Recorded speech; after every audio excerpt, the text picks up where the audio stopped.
Yo, what is going on YouTube? Hopefully we have audio. I'm notorious for starting live streams without the audio working. Let's see. Oh, it looks like it's working. Solid. And we got music playing in the background. I should probably turn that down a tiny bit. Cool. All right. Happy Friday, y'all. It's a heck of a Friday, isn't it? I wonder is there anybody here experiencing an interesting Friday, or is it just me? Is it just the circle that I've been communicating with today? How many of y'all out there are experiencing an interesting day today? If you don't know, there's this thing called CrowdStrike. It's been an issue. We've had quite an issue today. Larry, what's up, my friend? It's so good to see you. Catching alive, making your day. Happy to do that, my friend. Yeah, I have a little bit of time before my next meeting, and it's Friday, and I've really been wanting to do a live stream for like a couple weeks now, and I just haven't gotten around to it. So I was like, I'm just gonna do it right now. So hello, y'all. Hope you're doing all right. It's scary how fragile the internet infrastructure really is. Indeed. This sounds dangerous, St. Nicholas fan. You're listening to me while spraying a wasp nest you found in your shed. Good luck to you. Good luck. Every computer at your job is fine. Use Windows. That means that you don't use CrowdStrike. Yeah? Right? That's probably what that means. If your Windows computers are working just fine today and you're not having any issues at all, then you more than likely weren't using CrowdStrike. Yeah, it definitely has been a very newsworthy Friday for sure. Right? Yeah, I'm glad I'm not flying today. I will be flying next week though. I'll be going to Baltimore, hang out with my Baltimore crew, which I'm super stoked about. I love hanging out with those people. That's Jason Blanchard and Deb Wigley. I don't think it's Wigley. Yeah, I was saying it anyway. If y'all know them, I work with them over at Black Hills and anti-siphon training, powered by Black Hills Information Security. That's where I work. I work with them fine people over there. St. Nicholas fans, you watched Mutahar's video about the computer crash. That's all you've heard. Yeah, CrowdStrike. Very, very interesting. I mean, so if you're not familiar with CrowdStrike, it's an EDR, essentially like an antivirus, to put it in the simplest terms, if you will. There's a lot of organizations out there that use CrowdStrike. It's probably like one of the largest, if not largest, EDR that's out there. And they pushed out an update really, really early this morning that essentially has been crashing all of the Windows computers, all the Windows endpoints. So any computer that's running some like version of CrowdStrike EDR, or well, their agents, right, would more than likely be affected by this. So this update getting pushed out. All of the systems, you know, and servers out there in the world, and in different organizations and stuff that use CrowdStrike, they received this update. That update, you know, was pushed down through CrowdStrike, pushed down through these organizations, updated all of these machines with this new update, which is, you know, updates are supposed to be good, right? This update was not good. So once all these computers started receiving this update, they all started blue screening and just go into, I guess, essentially like a boot screen loop, if you will. And the only way so far that I've seen to fix that issue is that technicians have to visit those computers in person, physically in person, to remedy the issue. So am I answering IT career questions today? Yes, I will be answering IT career questions today. Let's throw this in the chat.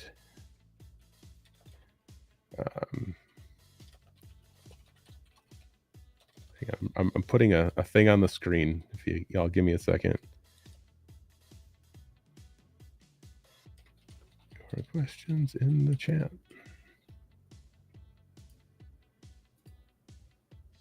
There we go. Restream updated. So I'm trying to, I was like, this is new. This is different. I'm not familiar with this. So I might be playing with Restream a little bit today. Like the whole music thing. Like, I don't know. I thought that was kind of cool that they offered that. They probably, I don't know what else they got here.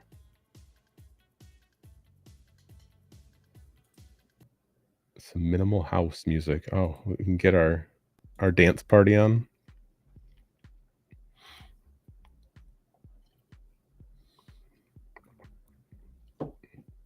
Anyway, yeah, if y'all have questions, I'm here. I do like a weekly AMA on anti-siphon training on our Discord server every single week, every Tuesday at 12 p.m. Eastern time. On Discord, we do a live AMA. We have guests come on every single week. We have our instructors come on to help answer questions. Our guests come in, or even members of the audience come in to the Discord, turn on your cameras, microphones, and stuff like that, answer questions, and hang out. It's a good time. I enjoy it. Nice coffee mug. Thanks. Madison, is help desk truly a good entry level job for those trying to get into the field? I mean, it's like one of the only, I hate to say that, I guess. Not the only, but it's probably the best option, I guess. You know, so entry level IT would be help desk. It would be like a level 1 technician, maybe some help desk like analysts and stuff like that. There's going to be a lot of different probably job titles that could associate with it, more of an entry level job or like a level 1 type of job. So I would say that there are multiple options out there, but help desk is probably going to be the one that you see the most. And it's a great option. It's a great way to get your feet in the door for sure.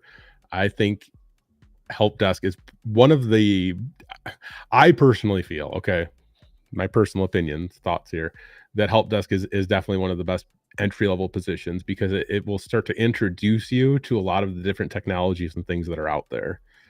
I have no problems, issues, or whatever with people who are setting like a path for themselves before getting into IT. Say you're stepping foot into IT with zero experience, zero knowledge of the field, and you go down a learning path to be like a network engineer, for instance, and you're like, yes, this is the path that I want to go. This is great. You go down the learning journey. You might be able to get some type of junior networking position or network position over the years and things like that. Going through like a rigorous learning journey, networking, there's possibilities there, right? But you might discover that once you get into networking, you don't enjoy it at all. You're like, wow, I spent all this time learning and studying these things. And now that I'm actually doing the things and configuring switches and VLANs and, all that fun stuff, like, I hate this, right? That's where I feel like entry level positions like help desk are very beneficial to a lot of people out there who aren't maybe dead set on something. It's help desk and other entry level types of positions are going to introduce you to networking. They're going to introduce you to cloud services. They'll introduce you to some cybersecurity to some extent. You'll get introduced and start to get familiar with all of these different technologies, which can ultimately lead to different career paths. I think that's very beneficial for people because you'll start to really get your hands on the things that you like to do and see all the things that you don't like to do. So there's a lot of benefit with that. Keaton, could you skip the help desk and go straight to sysadmin? You have about a year of IT experience. So anything is possible, right? Like I have to say that because there are going to be people out there who can tell you a story where that's exactly what they've done. That's just truth. There's people out there who've done that. Realistically, the difficulty of that is pretty high. The best way for anybody to skip a help desk type of position is going to be through like rigorous study, documentation, and verification. So what I mean by that is outside of going through and studying things, maybe picking up a certification or two, it's going to be doing home labs. It's going to be actually getting your hands on a lot of the different technologies, tools, that are being used in a position that you're looking, to ultimately, get into. So if it's sysadmin, you'll be looking at potentially a lot of different cloud vendors and understanding cloud services and how those work. You'll need to understand like file systems and server file management systems, backup, recovery, potentially, Active Directory. There's a lot when it comes to sysadmin that typically a position like that, you're working in IT for a couple of years and kind of getting familiar with a lot of the different technologies that you'll be servicing and working with. Jumping right into like a sysadmin position with like a year of experience or no experience would be very difficult to do. Not to say that it can't be done. It'd be difficult to do. Outside of getting more hands-on with a lot of the tools, technologies, and things like we said, and documenting that is networking. And I don't mean networking with switches and routers. I mean like social networking with people in the real world. LinkedIn is going to be a great resource for you. Discord will be a great resource of that. Meetup.com is also a great resource to find local meetups in your area.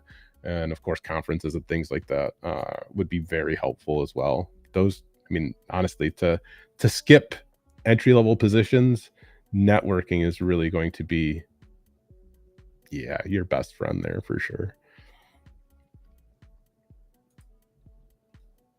Why BMW? You're not in the field at all, but you're highly interested, but you don't know where to start. How should you get on your feet?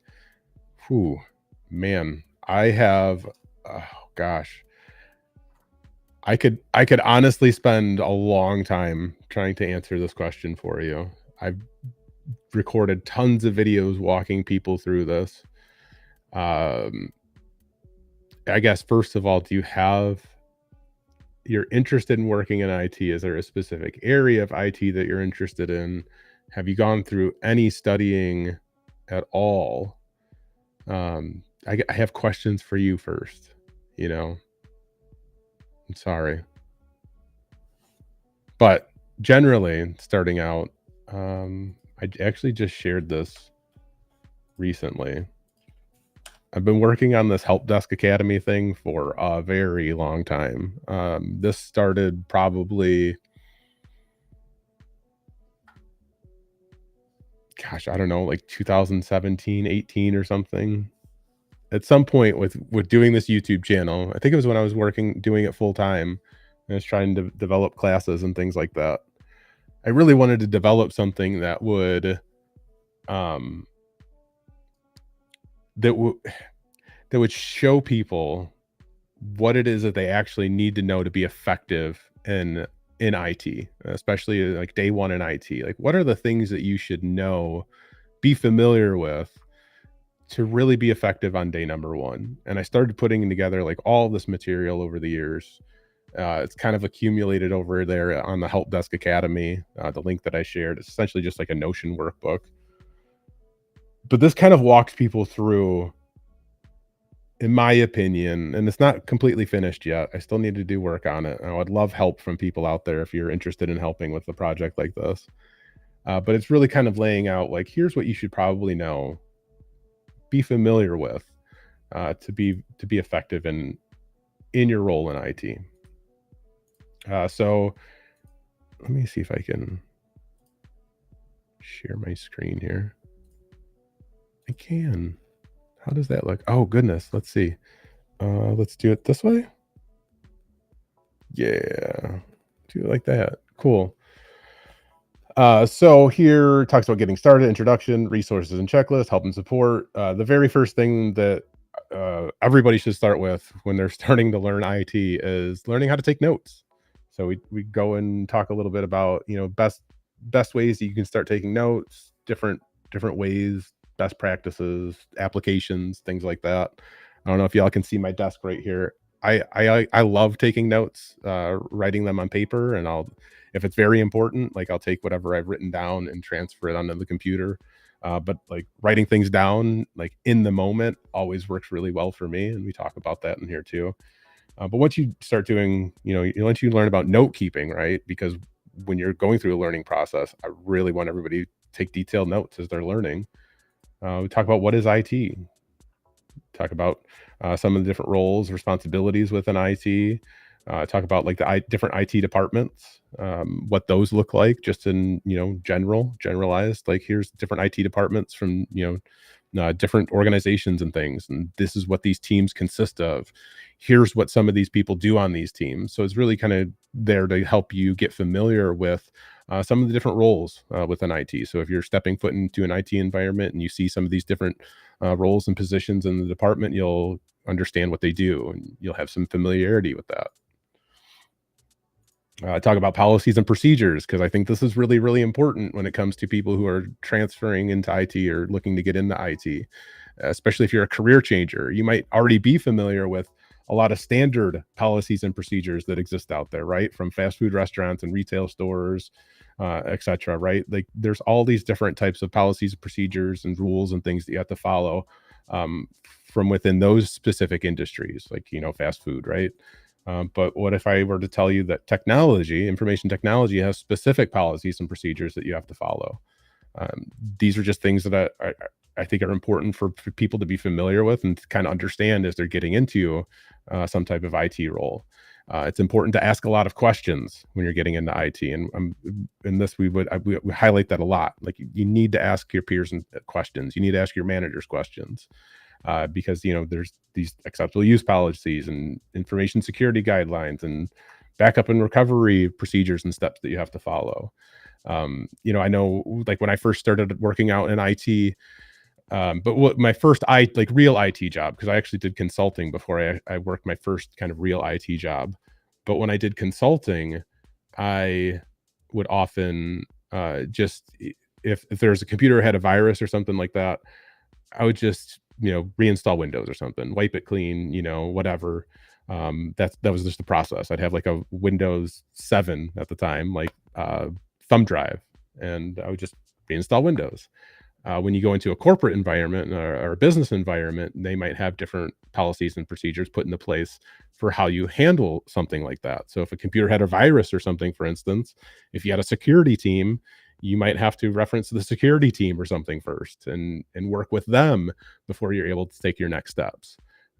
There's maybe other rules or policies and procedures put into place where you're not going to use a thumb drive to reinstall Windows on a machine. You're actually going to use some tool or application that they have in house to what they would call re-image a computer. And those are just different steps that you would have to follow. But we kind of highlight that all in here, just so people kind of have like a general understanding of that. Once we talk about policies and procedures, I go right into starting a lab, and we talk a little bit about what is a lab. We talk a little bit about the virtualization part of it and setting up a Windows 11 VM. And the reason why we're going in and doing it this way, and then we're just kind of getting people familiar with it, where we would make it, it's very step by step. There's going to be some videos associated with this at some point, I hope. But with the starting of the lab, we want to make sure that people have a safe environment that they can learn from, where they don't have to worry about breaking anything on their own computer. So let's set up a Windows lab. Let's get them a little bit familiar with virtualization. We'll break that down a little bit later, like in more technical detail later. But let's make sure that they have something safe and that they can work with. Once we do that, once we just kind of walk them through that process, we go into introduction to ticketing systems, which will spin up OS Ticket, which is another VM. And we'll talk about the importance of ticketing systems, because ticketing systems are very, very important when it comes to especially like entry level IT, but overall, just all of IT in general. Most organizations use ticketing systems, and they are an incredibly powerful tool for you. So let's make sure you're familiar with that. Let's make sure you know how to utilize that. Let's make sure you know what an SLA is, right? Let's make sure you know how to research information in a ticketing system. That's going to be very helpful for you as well. So once we do that, we go into introduction to infrastructure, start talking about what exists in the infrastructure, from your desktops, laptops, tablets, phones, mobile devices, other peripherals, printers, servers, your network, cloud, right? Like, what does this all mean? How does that relate to you and your position? What should you just be familiar with? From there, we go into OS fundamentals, which this will start to get really, really fun and detailed. But we'll walk you through essentially the fundamentals of Windows, Linux, and Mac. like just navigating it, just kind of understanding um, how the file system works, what task manager is, device manager, and how you would utilize like all these different services in an entry level role. Very kind of baseline practical though, not going to go into like super fine detail in a lot of those things because for a lot of IT, like I feel like the more granular trainers and instructors go with a lot of this material, and I think CompTIA is one of the biggest offenders of this. The more things start to actually like not make sense. I feel like a lot of those exams and or training and all of that give way too much information that's just not needed up front. So this focuses on here's what you actually need to know, and some of the finer, minute details. That's all stuff that you actually learn over time when it comes to IT. So it's basically like let's not focus on the finer details of these things. Let's focus on the actual practical, real world application of these different tools, applications, methodologies, and how it can actually help you in a position on day number one. Favorite section of this entire thing is probably Google and ChatGPT, because if you don't know, as an IT professional, you will utilize Google and now ChatGPT very, very heavily, and it is completely okay to do. And the reason why I focus on this and I talk about it is because I can't tell you the amount of times throughout the years that I've been asked from people who are trying to get into IT, hey, is it okay if I use Google in my job? Yes, it's okay for you to use Google. It is 100% okay for you to Google things. Everybody does it.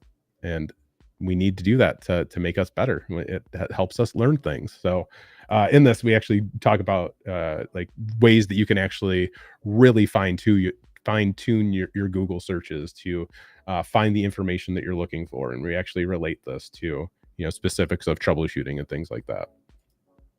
And we do that with ChatGPT also, which is a lot of fun. And then, of course, to like close things down, we talk about soft skills because those are extremely important when it comes to IT. A lot of people, I don't think, understand the importance of soft skills nowadays. Soft skills can take you much further in your career than your technical skills often can. And then we'll break down resume, best advice. I'm going to get Jason Blanchard to help us with the job hunt like a hacker, which will be really fun. We'll talk that basically, once we talk about soft skills, resume, job hunting. What does that look like? What's the best way to go about that? So we'll get Jason to help with that. That's going to be a lot of fun.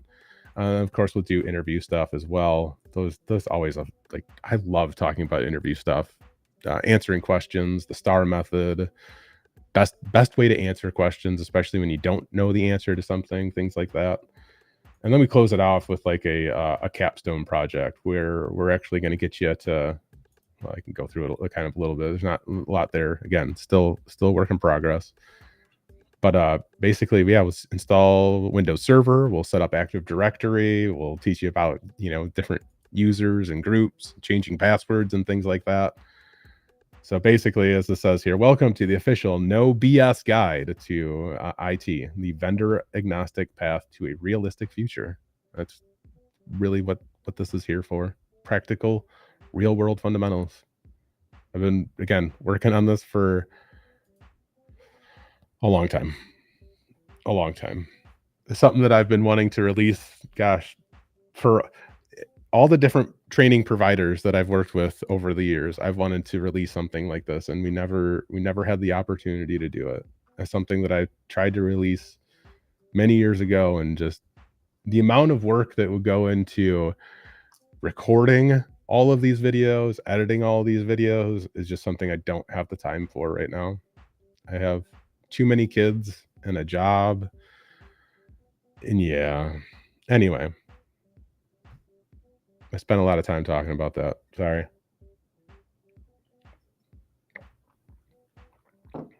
If I missed any questions, please throw them in the chat. Why BMW? What are soft skills? You don't think you have too many soft skills like communication, effective communication, learning how to listen to people, learning how to talk with people. Knowing how to write emails and things like that. That's all part of the soft skills that are very, very important. G-Man, how do you find your niche as an existing IT guy? Well, what are you doing currently as an existing IT guy?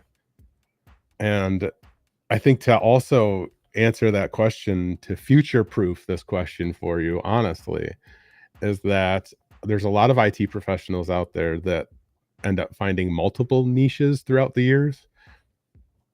Excuse me, and that's really one of the best things I think about IT. I think there's a lot of really cool things about IT, but one of the best is the you're never siloed in this field. You're never going to be stuck in one position. You're going to find different interests throughout your years of working in IT. Technologies are going to come and go, and you'll be able to take advantage of that at times. So yeah, if you don't find your niche right now, you just might not have found the right thing yet. Honestly, yeah.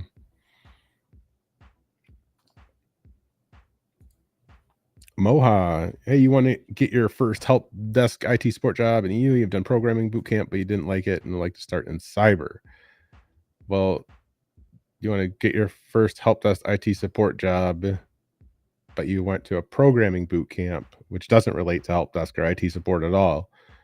And then you say that you would like to start in cyber, which also doesn't necessarily relate to help desk and IT support at all. So, what is it that you'd actually like to do? What do you really want to do?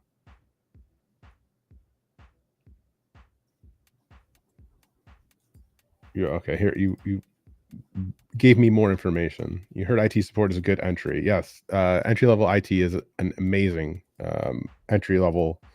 Any type of entry level IT work, help desk, IT support, analyst, technician. Those are all going to be great starting points for you.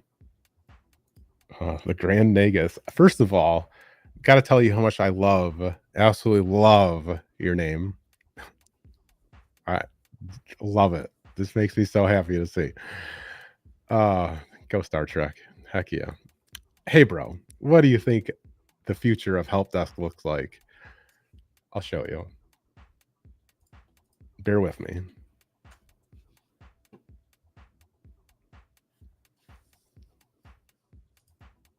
Here's what the future of help desk looks like. I hope you're ready for this.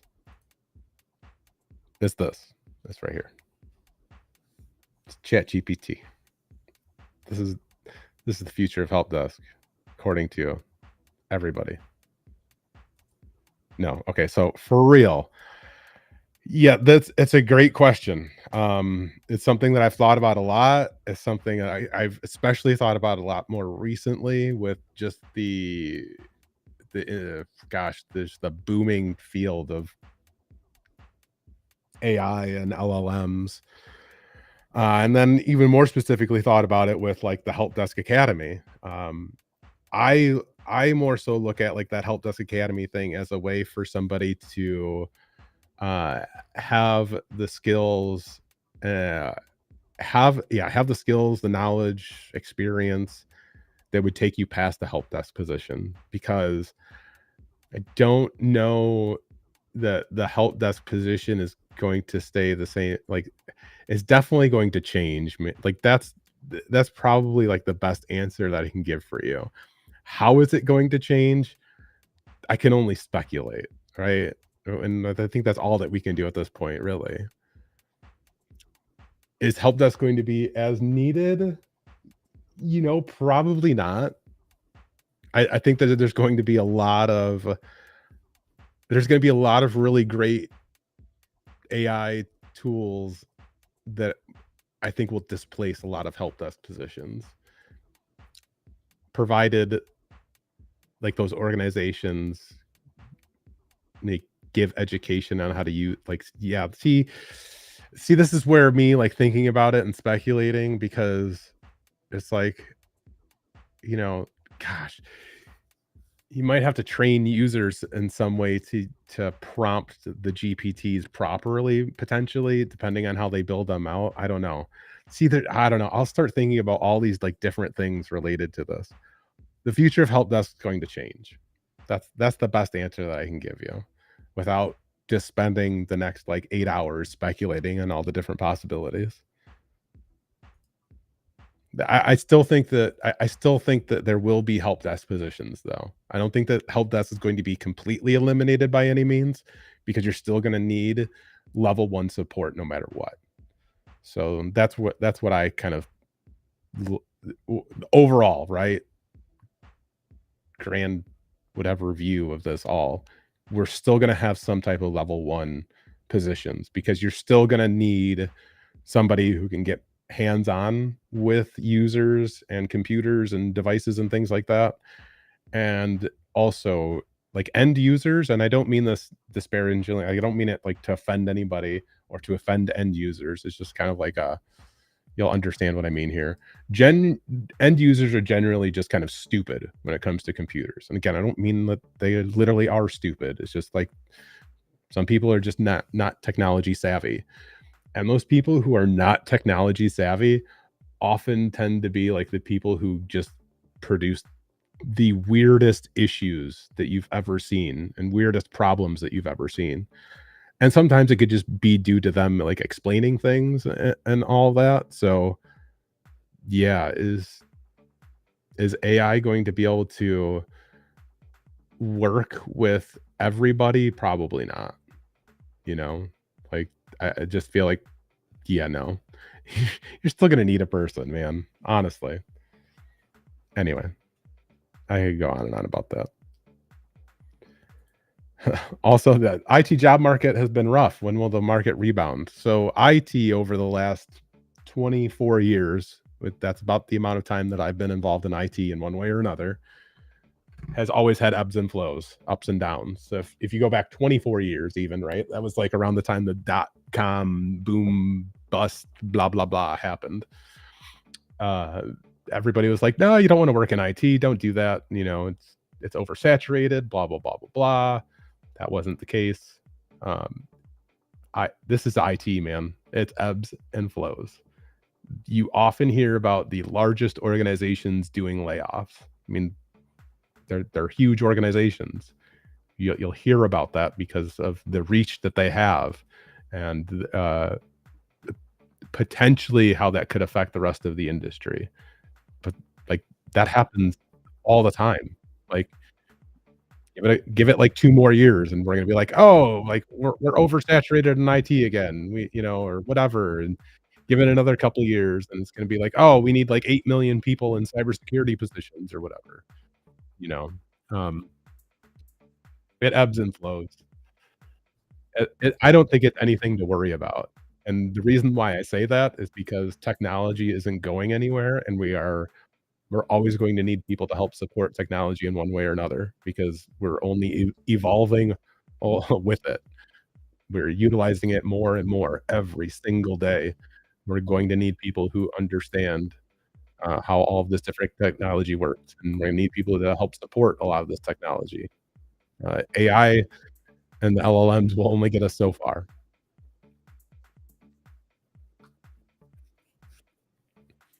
What do I think about freelancing IT jobs? I think it's fine.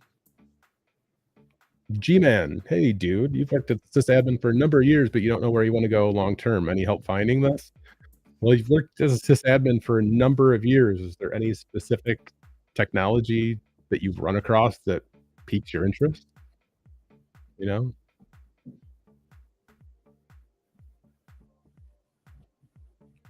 it kind of falls to you. You know, I feel like if you've been doing sysadmin work for a number of years, you've you've bound to run across like something specific that just like really piques your interest. It really like gets you excited.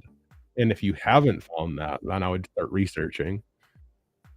Look at some of the things that you don't do, right? Like, what are the things that you aren't doing in your position as a sysadmin? Um, is it more programming stuff? Is it more, um, I don't know, security related things, cloud things? I Yeah, sorry, it's hard to answer that because it falls back to you in many ways. I'm sorry.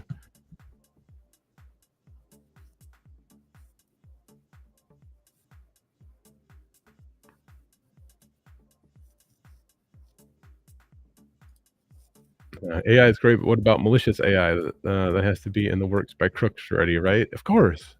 Heck yeah, it is.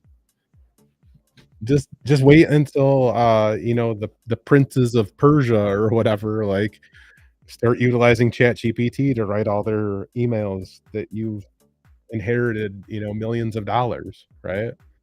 Just all the spam emails, and spam messages are going to get ridiculous. This is where if these people who are writing these messages aren't, crafting them in a unique way, I feel like the best way to identify, malicious things like this, especially like writing and things like that, is to utilize AI yourself. So what I mean by this is if you're like worried about like AI and being deceived by AI, I can only encourage you to actually use it. So pull up ChatGPT and use it for like 8 hours. Like literally just like 8 hours. Just sit down maybe over a couple days or something, ask it questions, have it write things for you, tell it to write you different blogs and things about stuff that you know about, right? It has to be about things that you know about. And you'll start to see different patterns in the way that things are written. And that's always a really key indicator that some type of GPT or LM service is used to help write things. You'll definitely see patterns in the way things are written, and that's a great way to pick up on something if it was written with AI or not. Same with like image creation. So you can do this with ChatGPT or like Midjourney or something. Uh, Sit down with it for a few hours, have it create things for you. You'll see patterns. You definitely I don't know, like, I see it all the time because I use AI, ChatGPT I use ChatGPT probably on a daily basis. It is an amazing helpful tool for me, but it's only that, a helpful tool and nothing else. So it's no longer the best route to get into security? No, I feel like security is that's going to continuously be the best area of IT to get into, in my personal opinion. Um, just because we need people who are focused on cybersecurity desperately. So, um, yeah, cybersecurity jobs aren't going anywhere.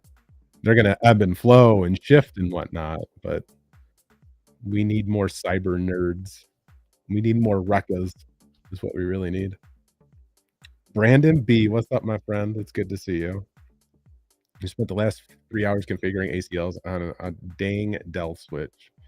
I'm sorry. Dell switch. What? I thought only Cisco made switches.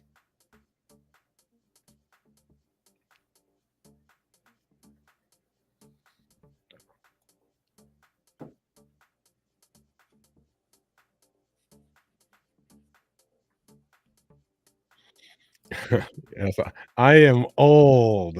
Hello, embrace the oldness, I guess. Been been in the industry longer than you've been alive. Thank you for making me feel old. You turned 24. Oh, I knew this day would come. I knew it. This year marks the 10-year anniversary for IT Career Questions, this YouTube channel. 10 years of YouTube. That's insane. Like, that is literally insane for me to think about that I've been doing this stuff for 10 years. Should you learn Windows Server or Intune? I would learn both. I mean, depending on what it is that you wanna do, right? If you're looking down, like, sysadmin type of work and things like that, or help desk even, I would definitely learn both of those. Windows Server for sure. Intune, yeah. I mean, if you can, yeah, yeah, yeah. Intune does have a much bigger threshold for sure.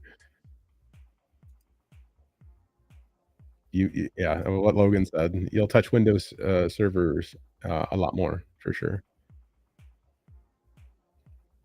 Harlan, what's up? You're seeking a remote job from home due to a sick family member. You have an art and teaching background. What is the quickest job you can learn and jump into within weeks or months if it exists? In today's current industry, good luck to you. But honestly, it's going to be a help desk position. Best thing that you could do, Harlan, I would say, is go over a lot of this material that I have laid out here for you on Help Desk Academy. It's gonna be a great start for you.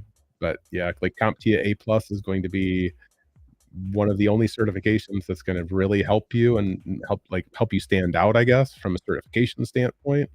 Outside of that, you're gonna have to really network, network, network. It's gonna be a lot of work, but yeah, reach out to all your friends, family, past coworkers, and things like that. See if they have any openings in their IT departments for, help desk and things like that. But definitely, I would learn, note keeping, ticketing systems, and Active Directory for sure.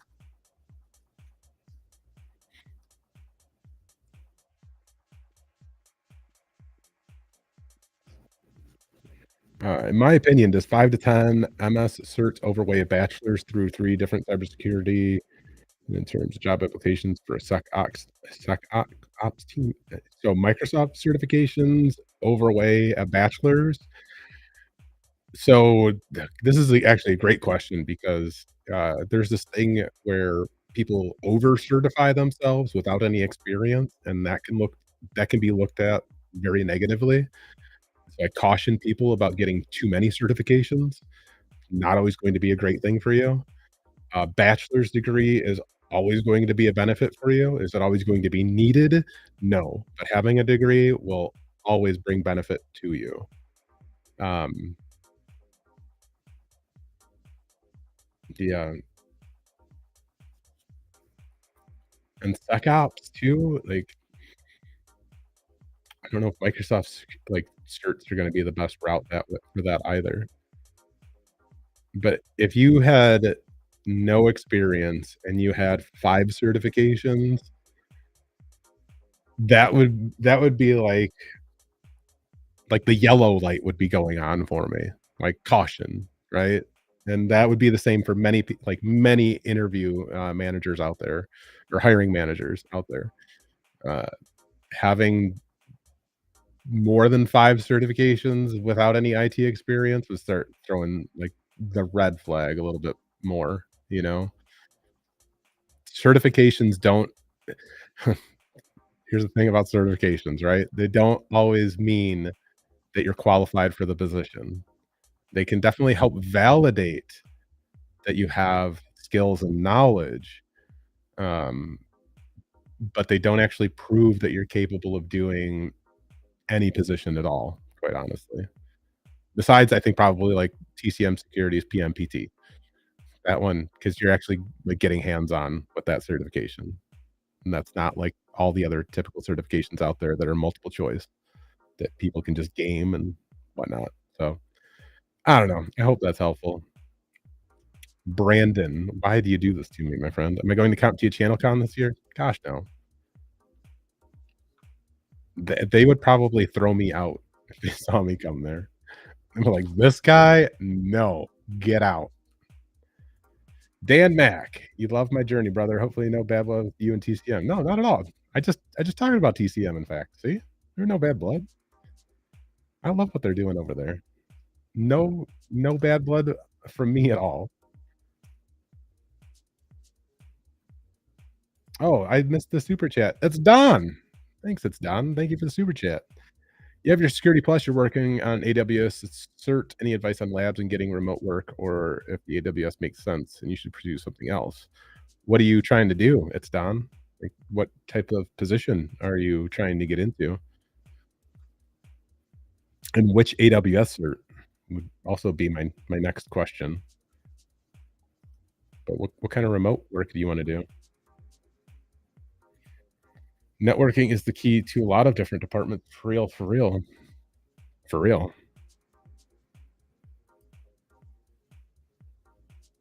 You feel targeted. Why do you feel targeted, my friend?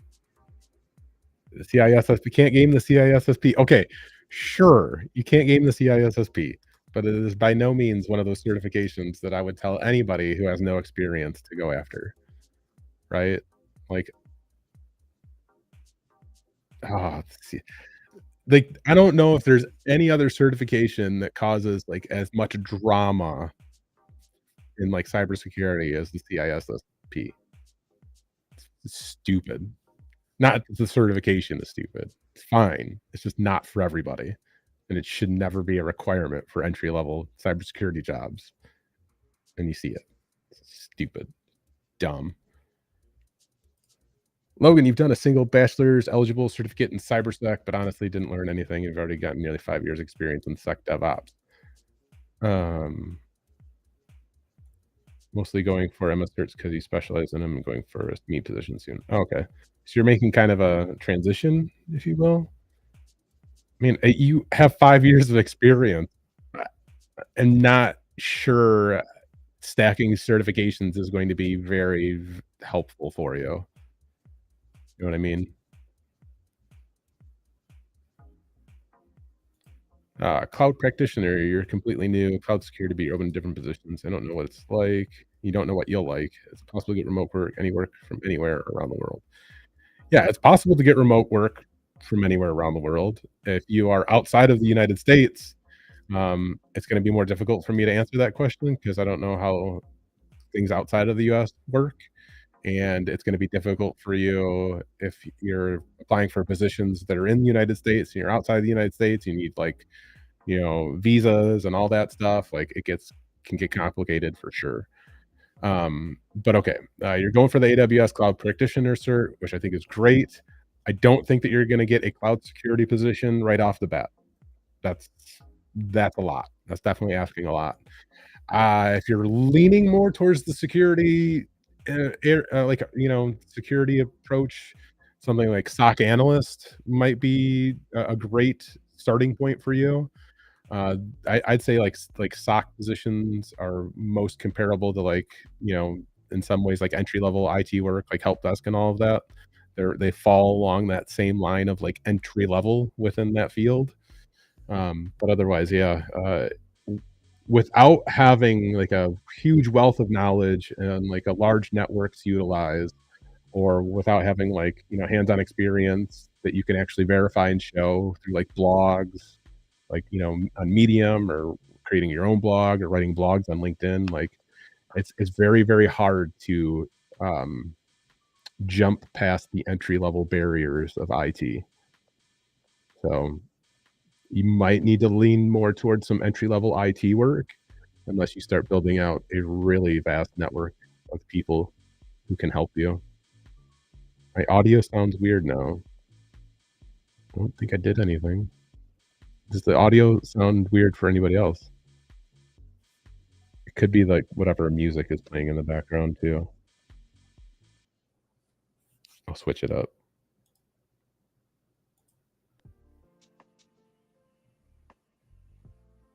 Oh, this is like too chill.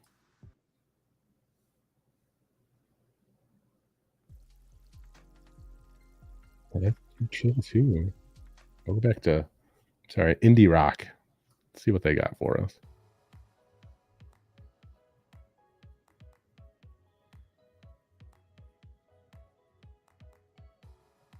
Why BMW? You have a 9 to 5. When you get home, you don't want to study, but you want to relax. What should you do to circumvent this problem?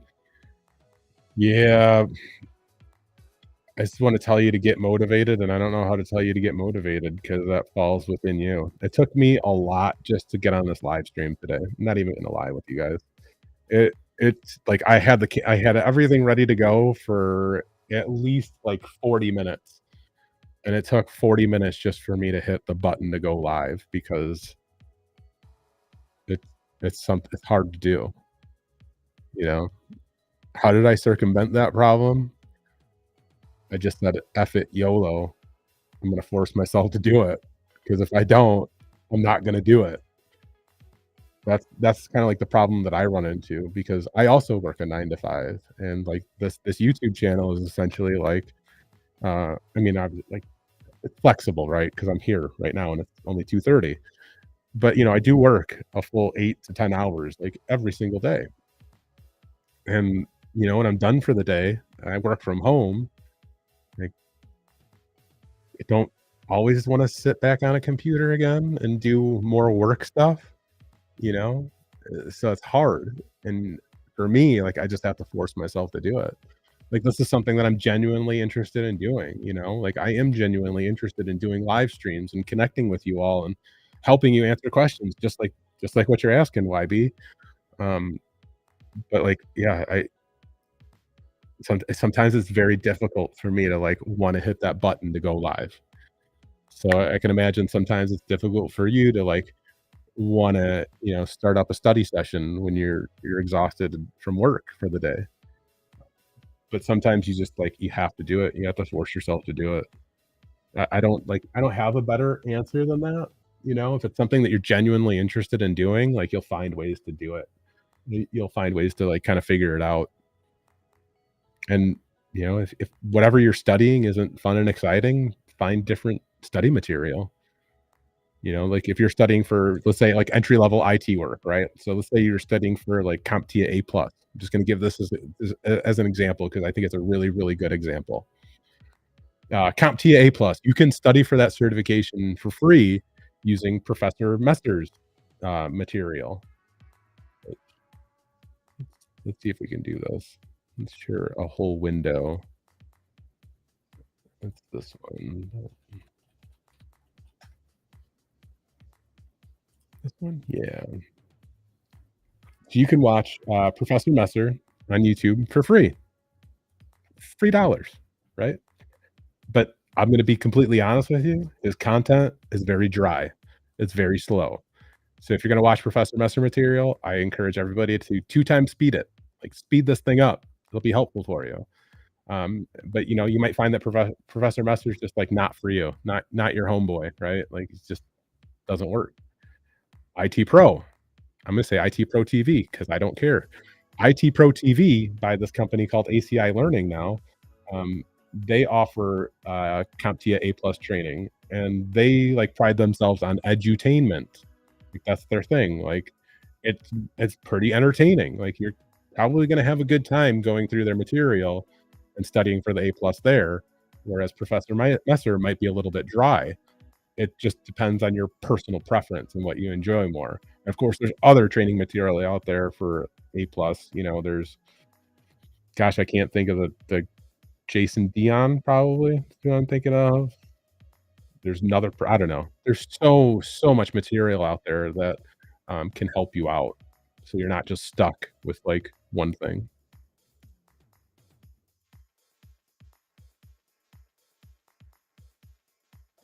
Larry, dude, thank you for the super chat, man. I appreciate that. Congrats on the milestone. IT career questions got you through COVID and your transition from the military to your first tech role, dude. That's awesome, man. Congratulations to you, man. I'm proud of you, for real.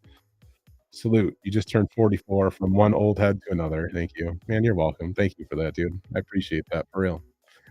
Thank you, man.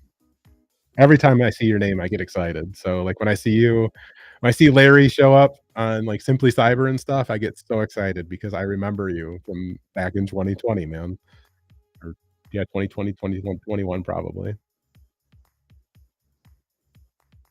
Oh, I'm glad to be here, man. It's Don. Thanks for your help. You live in the US. He was asking if remote jobs will allow you to work out of the country and work, like, if you wanted to go to Mexico for a month. Um, okay, here, I'll get you a video. The career questions resume. I can do this video. I'll pick your damn resume. It's a great I honestly think it's a great not just because I made it, but I really do think it's a pretty good video to give you the information that you need. Uh, but yeah, go through that for your resume stuff.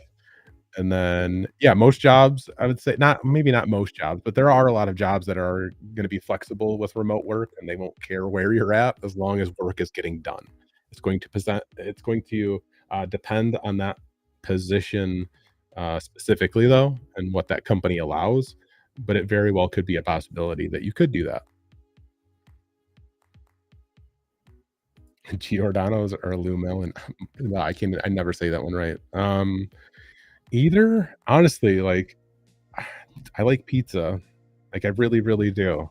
I love all kinds of pizza from Chicago and Illinois in general.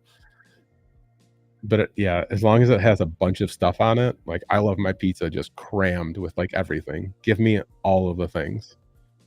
Like I'm talking like sausage, pepperoni, green peppers, black olives, green olives, mushrooms, onions, like throw all of it on there. I'm down. Yes, sir. Zach and Devon are like homies from way back to me for sure, dude. Did you miss the crowd straight talk? I mean, I talked about it a little bit. You want me to talk about it more?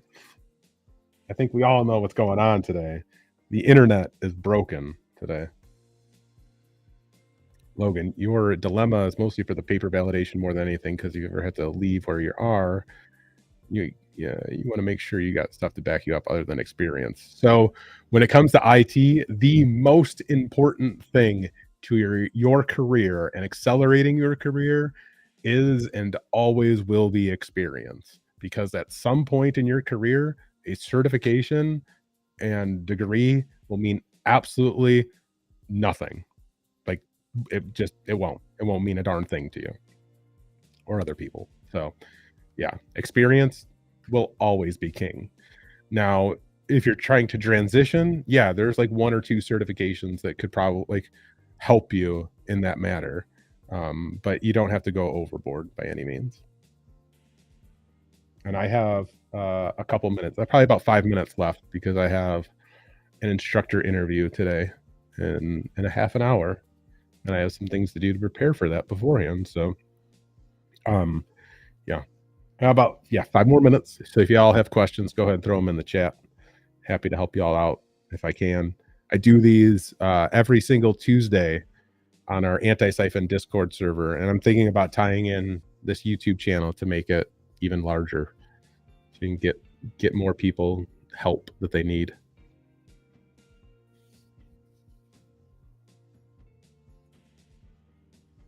Vilo, you've been on and off watching me for about a year or two. You went from fearing your career as a soon-to-be comp sci undergraduate to getting a Security Plus A Plus internship, and now soft dev full time. That's awesome. Congratulations, and good on you. Thanks for your direction. You were completely lost before. Dude, that's crazy to hear. I'm glad that I could help in any way. Like honestly, I really am. But I'm very proud of you for putting in all the work. I can sit here and say words all day long, but it ultimately falls on you for doing all that work. So good for you.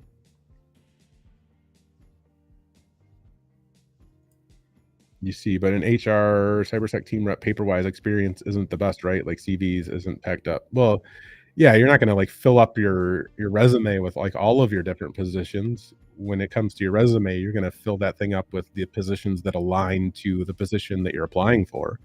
So it's like you're going to go through your past, positions that you've worked and see where your experience lines up with what this new position is looking for, and seeing if you can fill the gaps there. So that video that I linked earlier, this easy fix will land you more interviews. That video, that will help you. Like that talks about making like a very specific resume to match job descriptions based on your experience. It'll be very, very helpful for you, because again, that's what's going to stand out more than certifications many, many times. What does anti-siphon mean? It's a great question. I wish John Strand was here to answer that, because he gives the best explanation. But anti-siphon is essentially like a funnel, but it's like a non-suctioning funnel, so it doesn't suck, right? This is important. So anti-siphon training is training that doesn't suck. And John Strand would give a much better explanation for you. But that is like my quickest way to tell you about what anti-siphon means. Anti-siphon training is powered by Black Hills Information Security. So if you're not familiar with Black Hills Information Security, we'll pull him up. It was created by this guy. He's my boss. His name is John Strand. He's probably on this page somewhere, maybe. No, he's not even on the main page of the site. But Black Hills Information Security, we do consulting. So, pen testing, PCI, DSS, we have a SOC, all that fun stuff. That's what Black Hills does. However, anti-siphon training, and we have a new website coming. I do have to stress this, because our website sucks. Like, I'm more than happy to say that. John has said that many times. Our website blows. We do have a new website coming. But anyway, Anti-Siphon Training was created also by John Strand. So if you're not familiar again with John Strand, he worked at this company for a very long time as an instructor. I'm about to pull it up as soon as it. Hang on. Come on. Oh, there we go. That's what I was looking for. Share this tab instead. John Strand worked for this company called SANS. So if you're not familiar with SANS, they do cybersecurity training. They SANS is probably like one of the largest training organizations when it comes to cybersecurity. They're like probably the gold standard. However, with the gold standard also comes high price tags for their training.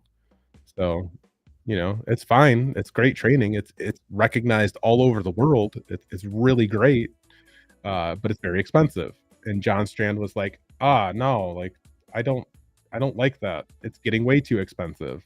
I'm going to start my own training and make it affordable, as affordable as we possibly can for everybody.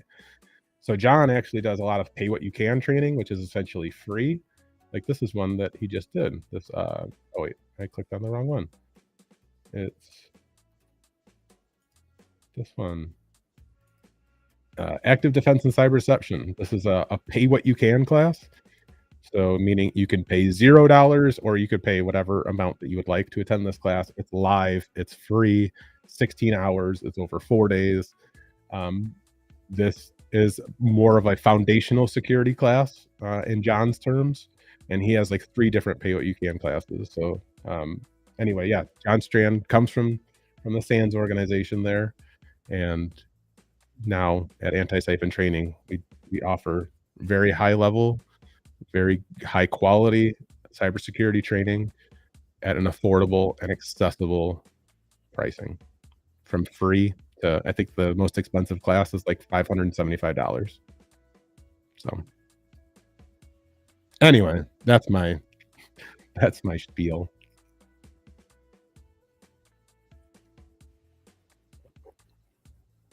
Logan, I appreciate that, man. Wanted to thank me. You haven't really said anything about that before, but you've been watching, listening for 4 or 5 years. So crazy. I've helped you throughout your career more than I can imagine. Man, I'm happy to help. All right. I got to go, y'all. So thank you all for joining me today. I appreciate it. I always say that I'll try to do these more. Maybe I will. Maybe I won't. I would really like to, but we'll see. Anyway, thanks for joining. I hope to catch you soon. But also, I guess before I leave, I should have shared this earlier because I kept talking about it. Every week on Tuesdays, 12 p.m. Eastern Standard Time, Eastern Daylight Time, I should say, we do these weekly AMAs, just kind of like what you experience now, but we have more people who show up. We have more people who help answer questions. It's on our Anti-Siphon Training Discord, so I put the link out there in the chat. Everybody's free to join and hang out in those. I would love to see you there if you can make it. It'd be really great to see you guys there. But otherwise, till next